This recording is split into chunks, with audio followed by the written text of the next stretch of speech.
తల్లితో సమానమైన వారి దగ్గరికి నువ్వు వెళ్ళు, అప్పుడు నువ్వు ఆ వ్యతిరేకం అయిపోతావని చెప్పి ప్రోత్సహించి కుమారుణ్ణి ఎక్కడికి పంపించాడంటే దావీదు ఉపపత్నుల దగ్గరికి పంపించాడు. హల్లెలూయా, హల్లెలూయా. ఊరుకుంటాడా దేవుడు? ఎలా కుటుంబాన్ని పాడు చేయాలనో, కుటుంబాన్ని నాశనం చేయాలనో, లేకపోతే నీ జీవితాన్ని నువ్వు నాశనం చేసుకోవాలనో ప్రయత్నం చేస్తా ఉన్నావు అనుకో, ఒక్క వ్యభిచారి తన శరీరాన్ని పాడు చేసుకుంటేనే సహించడు దేవుడు. ఇవాళ అనుకుంటేనే నా శరీరము నా ఇష్టము, నా ఇష్టానుసారంగా నేను జీవిస్తాను అని అంటే, ఇదిగో ప్రాణం ఉండాలో లేదో అది నీ ఇష్టం కాదు, దేవుని చిత్తంలో ఉంది, దేవుని ఇష్టంలో ఉంది.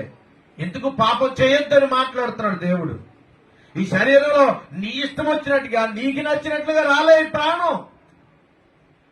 నువ్వు వ్యభిచారం చేసి ఒకవేళ జబ్బు తెచ్చుకునో, రోగం తెచ్చుకునో, ఒకవేళ నువ్వు మరణం అయిపోతే